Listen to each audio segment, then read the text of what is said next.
Hi, I'm Serena Briles. I'm your host of the Pottery Channel. Welcome back again. We're here today with our guest, Will McCanless. Thank you for coming back and seeing us again. Great to be We here. appreciate it. Thanks. And we're glad that you made it back as well. We know that it's been a little bit of time in between our shows.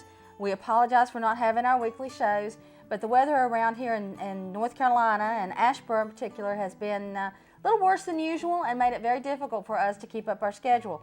So we are behind on our Meet the Potter sections and some of our shows, but hang in there with us, and we definitely want to get back on track now. We understand that there's better weather around the corner. Want to be sure to let you know we are still looking for sponsors, so be sure and contact us.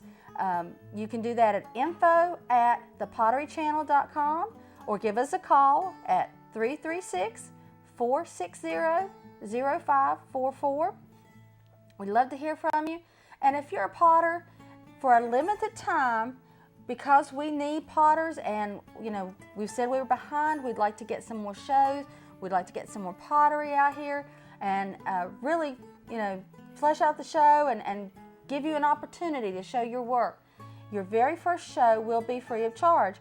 Then when you see what we've done for you, we'll talk about budgets and we'll talk about what we can do for you ongoing. But your first show is a no obligation, free show. So give us a call, write us an email, take a look at us on the web, www.thepotterychannel.com.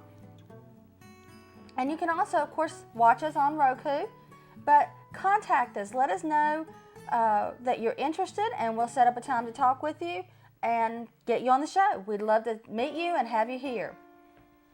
Okay. Well, it's nice to see you back again. You brought us some more things, a variety of things we haven't seen before, I understand. Good to see you, and it's great to be here again. Well, Will, first of all, I want to make sure that there are a few people out there who may not have seen some of your previous shows, so we want to make sure that they know right off the bat how they can reach you. You are in Seagrove, North Carolina, correct? That's correct. And go ahead and give everybody some of your information about how they can reach you if, as they're listening, they want to talk to you or reach you. Well, I've got two locations in the Seagrove area. I've got one in the town of Seagrove, and I've got one just 3.5 miles down the road on Pottery Highway 705. You can call me at 336-879-3610. You can check out my website at www.McCanlesspottery.com, and you can email me at mccanless.pottery@yahoo.com. So lots of ways to contact you, reach you, and if they're interested in coming by to see you, that's a possibility too once the weather breaks a little bit, right? Absolutely. So you're in Seagrove. Just in general, how do we get there, and what do we need to do if we want to go see you?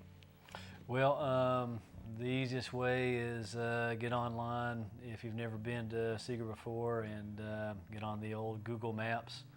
And it's in the near center of the state. It's really rural and beautiful. It's easy to get to, and it makes for a great day to spend driving around in the country and visiting artists from the Seagrove area. You might want to watch the weather, though. I will tell you this. It's not a metropolis. It's a small town. It's very quaint. It's very pretty. But you do want to watch the weather because you might find yourself spending more time here than you thought you were going to, which is not a bad thing, but you might want to plan for that. So why don't we go ahead and get started and see what you brought us today. Absolutely. Our very first piece is MP17 Copper and Iron Crystalline Vase. And this is $134. MP17 Copper and Iron Crystalline Vase. So tell us a little bit about this piece. It's a little different shape than we're used to seeing. Yeah, I'm always experimenting around with different shapes. The great thing about the crystalline glaze is that it lends itself to so many different shapes, contemporary shapes, classic vase shapes. And so this is just me having fun, and there's a lot of folks that come in there looking for something different, looking for something modern. So basically this is a cylinder turn where the bottom is tapered, and basically I'm just kind of pressing in the sides here, and it gives it, I don't know, to me it's kind of a more modern shape. The crystalline glaze is the zinc silicate crystalline glaze, the crystal that forms when the zinc oxide and the silica combine inherently at 2350 degrees Fahrenheit. And then this zinc silicate crystalline glaze is being colored by iron oxide at the top.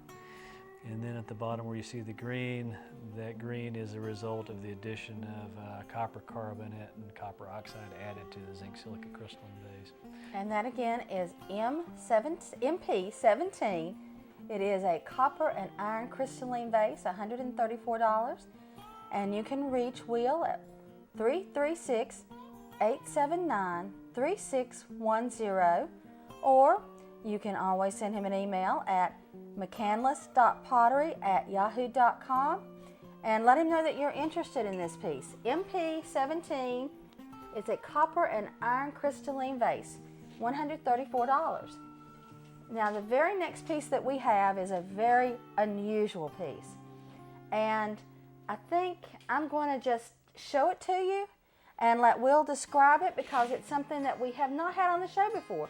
It's a collaboration of different styles, and it's very heavy. It's beautiful. So what we've got here, I brought this piece because quite often in Seagrove we've got a large community of artists and potters, and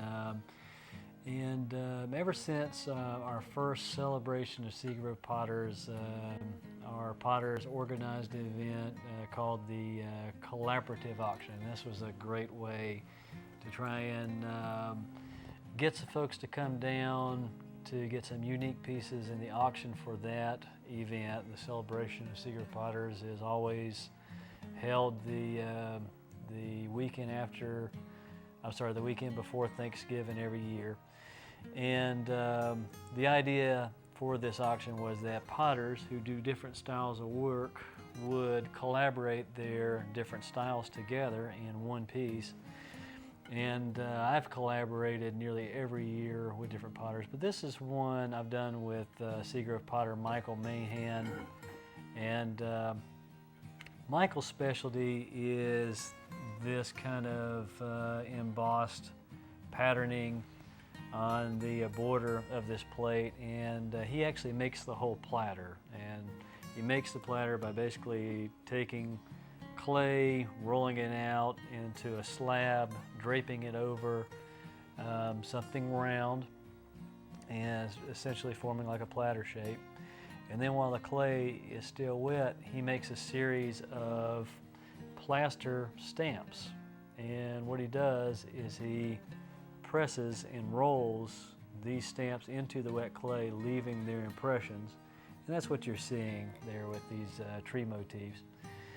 As he finishes the platter, he then brings it over to me, and from there I bisque fire the piece and add an iron oxide wash. This kind of these varying shades of brown in there, that's due to the iron oxide that I'm adding to those areas, and where there are the deepest recesses, that's where the iron oxide is settling in the most.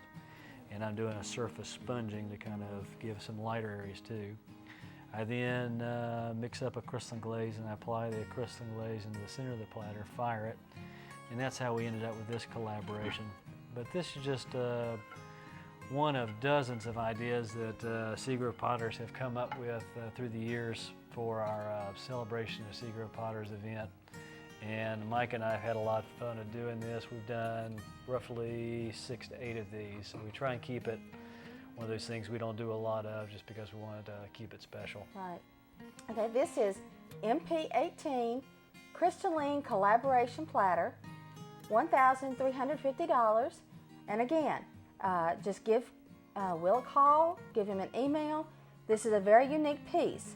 I noticed that the stamps he has around here look like tree branches, and then of course inside you've got the different coloring of the browns and the crystalline that has just exploded all over it. So how long did it take for the two of y'all, between the two of y'all, to do this? That's a good question. I'm not sure exactly how much time Mike has into his stamping, but I would say at least, all told, by the time the piece comes to me, he probably has, if you counted firing time and all that sort of, drying time, firing time, and all that sort of thing, I imagine he's got a couple days in it. So it's definitely a work of labor Absolutely. and a love. Absolutely. You don't, and something this heavy, how would you go about shipping this?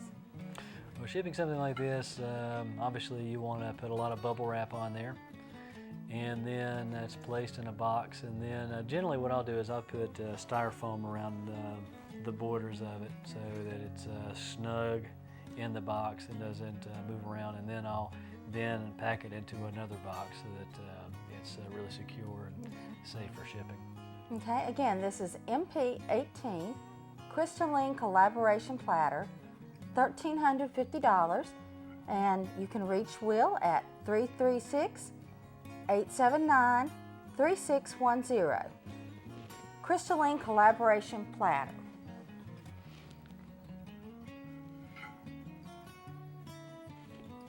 Our grip, Miss Alex Bryles, is over here very carefully taking this one from me. We also have in the back our production producer and director, Jim Bryles, and on camera we have Eric Snodgrass tonight. So we're all here tonight and taking a look at some really unusual things, and then we're going to talk a little bit later about your shop and some of the things that are coming up for you and some of the events that are coming up. Sounds good. Right now we're getting ready to look at MP19, an agate ware bowl, and that's going to be $55. And this pattern inside, because it's not just a flat pattern, I can feel the texture in it. Tell me about this pattern inside of this. Well, this technique is achieved by taking 4 colors of clay, and basically I take the different amounts of the 4 colors of clay, mix them together, and as I turn the piece, if you'll just show the viewers the back side of the piece, you'll see a swirl of clay, and that's what happens as you turn the piece. The different colors will create a swirl pattern, and this is known as swirlware. Now as you move back to the front of the piece, the front has a different pattern, and that's due to me carving away the surface of that swirl with a metal cutting tool. So as I reach in there and I carve away the surface of the swirl, it reveals all the striations of clay that are underneath that swirl, and it looks a lot like agate, and that's why it's largely known as agate ware. And it's a lot of fun to do because getting the swirlware pattern is different every time depending on the clays you use, but really the fun is carving down into that swirl and seeing the pattern you have. And it's a really easy technique, it's a really fun technique, it's very popular. And you can see from the highlights where the lights are bouncing off the edges, this is not a smooth texture. It actually, you can feel the texture where you dug in the different stripes in here. And this is again, MP19 Agate Ware Bowl, $55. MP19. It's about 8.5 inches across, and I measured about 3.5 to 4 inches tall. But it's a nice size bowl. It's definitely got enough dip. This is also food safe, correct? Absolutely. So you could not only use it as an ornamental piece, which is very pretty with all the striations in it and everything, but you can also use it practically. It's a nice deep bowl, so it could be used for, and I'm thinking of more of an oriental dish, like with rice, because the coloring of your lighter foods against the darker in there would show up and just make it pretty. If you were doing a dinner party or something like that, you'd have a very pretty dish, and it would show off your food, especially a Japanese or a Chinese meal. You could do a lot of garnishing and make it very pretty. How's the best way to clean if we decided to use it? Well, like the other functional piece I do, the dishwasher is really the best environment because that environment really gets into all the little crazes and cracks within the glaze and the finish and cleans that out. And that's the safest, not only for your bacterial concerns, but also for the handling of the piece. As you have a piece and you're handling a lot in a sink, then we're only human and things could go wrong. So the dishwasher is the best environment to wash your pottery. Okay, that's good advice. And that is MP19 agate ware bowl, $55. But it's also, the coloring in that one is very pretty too. If you have a kitchen, I know I mentioned the Japanese or the Chinese foods and decorating, but a lot of people decorate right now with farms, with roosters. The coloring in that, I can see that sitting sort of in the background in the center and having roosters, decorative, they call them the carnival glass and the different styles of roosters to accent each other. So I can see that being part of a decoration, not just collecting, but not just pottery, but other things mixing in with it.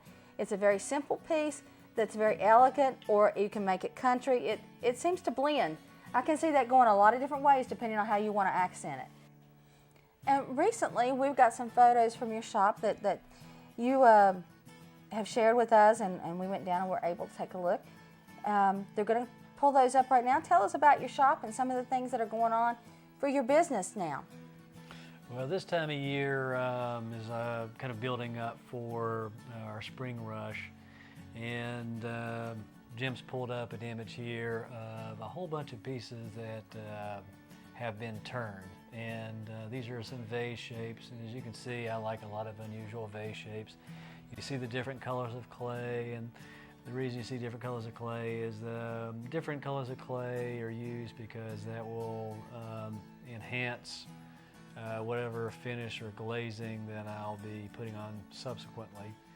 So this is a good probably week's production. Now the other picture that we just saw, that is a stage. Yeah, that picture right there. That's a stage, like a stage one. When you say turn, that's made on the wheel, correctly? That's what you're referring to as turn, correct? That's correct. The pieces, if you look to the right there, you'll notice that there's a whole bunch of round pieces of masonite under those vases, and we call those bats. And basically, the bats have holes on the side that fit in slots on the wheel, or sometimes bats are put on a patty of clay and they basically kind of stick there. And what that allows you to do, what a bat allows you to do, is to remove a piece from the wheel without distorting it, so you can allow it to dry where it can be handled better. And so those pieces on the right, those are pretty much fresh off the wheel. The pieces to the left, the red pieces, are dried after about 2 days, and they've come off the bats and the bottoms have been cleaned inside. And the next stage they'll go through is the bisque firing. Okay, so that's stage one, and then what are we looking at here? This is just a picture of my wheel, and right behind the wheel is a wedging table. So basically, wedging is a means of lining up all the clay particles in your clay and getting all the air bubbles out if there are any. If you don't pug or don't have a de-airing pug mill, which I do not. And so that's just a kind of little snapshot of my workshop and my turning area. Okay, you said a pug wheel. I'm sorry, I'm totally uneducated in some of this, and so I'm interested. What is a pug wheel? Well, it's actually a pug mill, and a pug mill is basically a device where you put in your clay, and it's got an auger that turns and churns the clay. And it has a vacuum on. Some have vacuums on it, which is helping take some of the air out of the clay, because you don't want air bubbles in your clay. And basically it's just turning it up, making it really homogeneous, and as it comes out, because of that process, the clay is a lot more uniform and is a lot easier to turn. And so most potters in the area these days have a pug mill, and it just is a great way of preparing clay for turning on the wheel. But you do yours by hand and... Yeah, I don't have a pug mill. Basically, my clay I wedge by hand on the wedging table there, and then go straight to the wheel. And it's just the way I've always done it, habit, energy, that sort of thing. the way I Okay. prefer to do it. Oh, they're so pretty. Now describe what this is that we're looking at. Well, these are a couple of Seagrove Red vases, and Seagrove Red I described a little on one of our previous shows. Is a very old glaze in Seagrove. It was developed in Seagrove around about the time of the 1920s, which represented the arts and crafts movement in Seagrove. And the potters at that time were looking at worldly pottery and trying to emulate it. And then in this particular example, with Seagrove Red, they were trying to emulate Chinese copper reduction reds, but they didn't know how to do that technique of copper reduction, so they came up with a red glaze, which actually is made with cadmium and lead, and it gives a really bright red color, but it is a completely different technique than copper reduction. But the fact that it is a bright red color like copper reduction led to the look that the Seagrove potters were going for. I see. And this is inside your shop? Yeah, this is inside my gallery on Pottery Highway 705.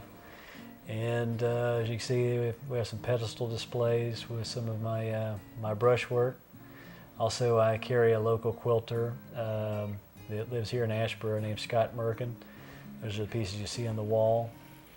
And some more pedestal displays with some crystalline and some Seagrove Red. And some more crystalline pieces. I like to display my pieces on pedestals primarily because it's a nice neutral background to display the pieces. However, in this example you see I do have some antiques because you want to give customers an idea of what their pieces may look like on wooden furniture too. And in my shop I try and light the shop with a combination of halogen lamps, and I've got a lot of glass, a lot of sunlight comes into.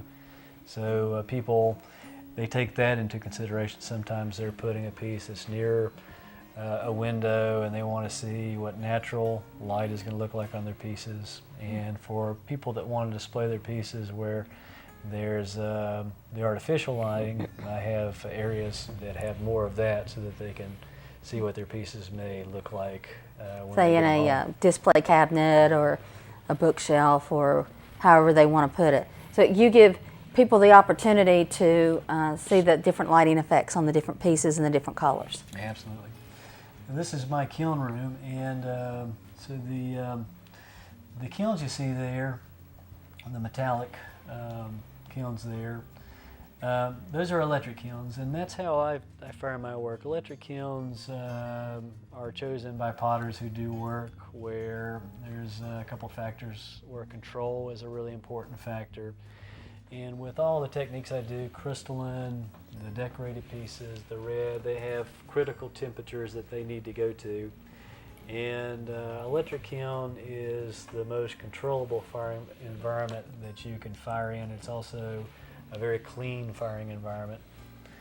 And so for the techniques I do, they work out best for me. You see a table there, and that table I use that's where I mix up crystalline glaze. I've got a triple beam balance there, which is a really precise way of measuring out glaze ingredients, and that's really critical when you're mixing crystalline glaze. You have to be very precise. These are pieces here, crystalline pieces, and this is a great shot because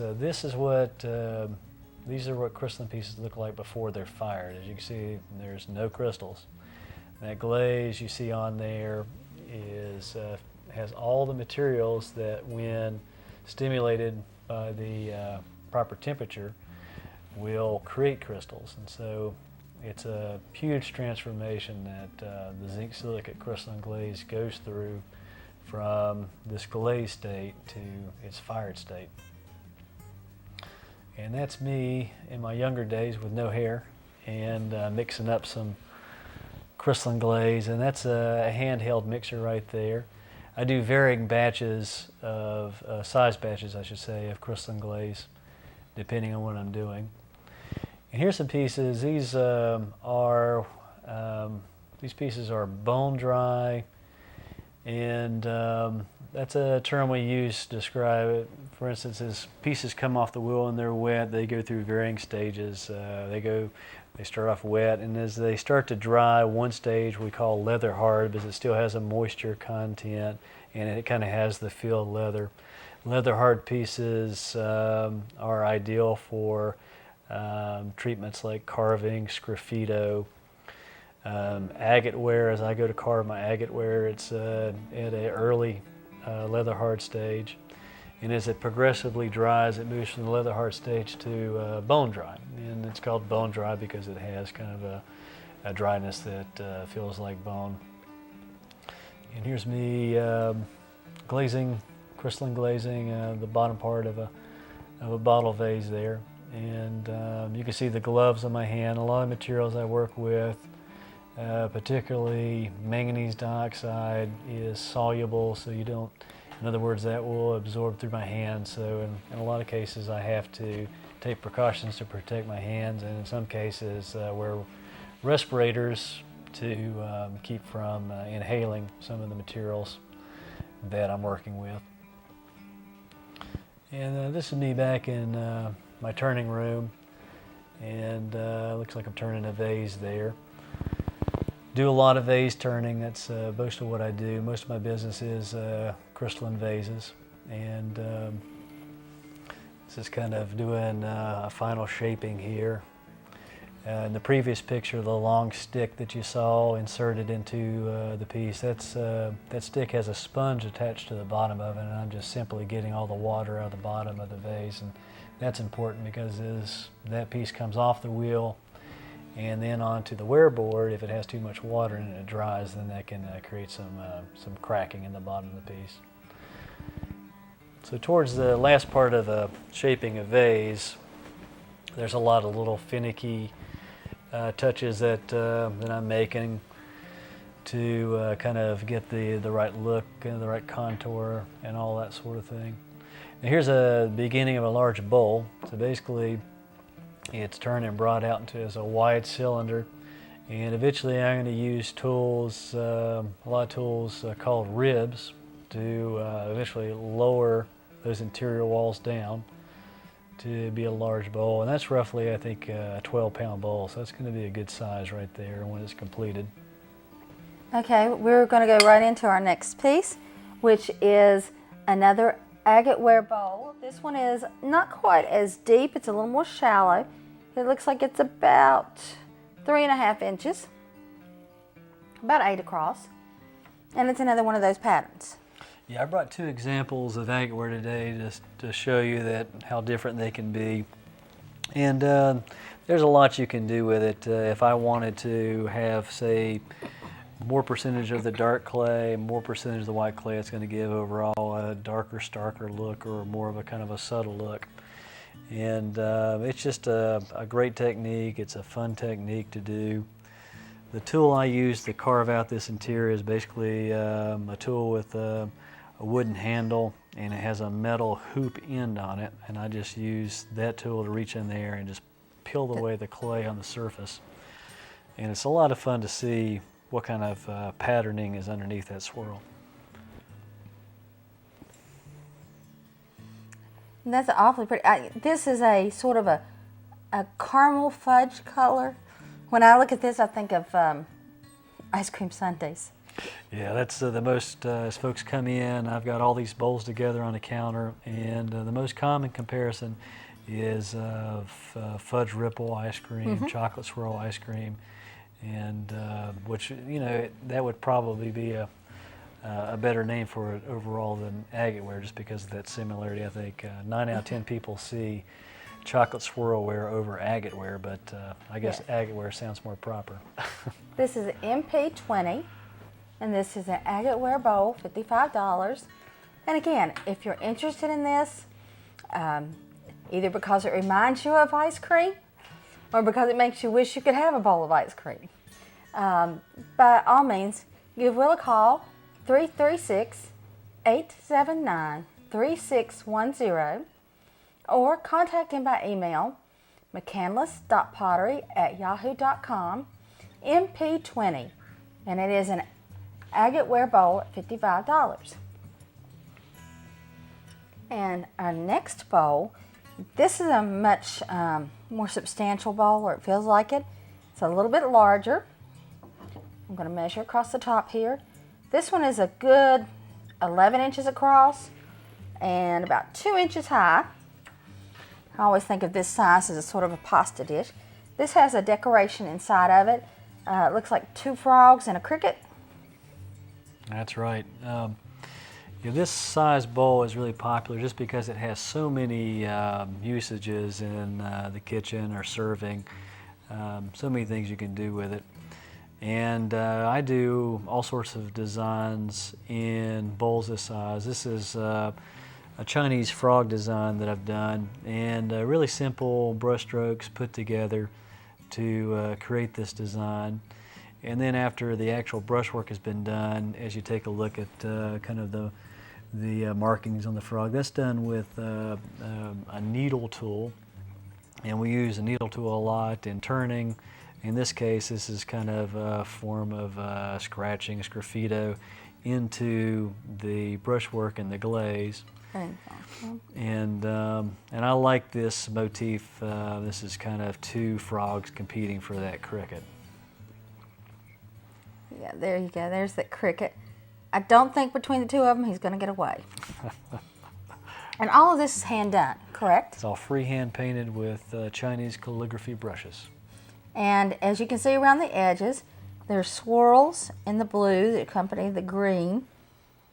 It's a very, I know I keep going back, but green is a very oriental color for like the jade green.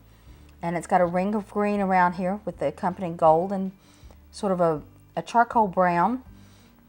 And even the swirls, they're so even, it would be very tempted to think that it wasn't handmade, but they're just even because you've done so many of them, right?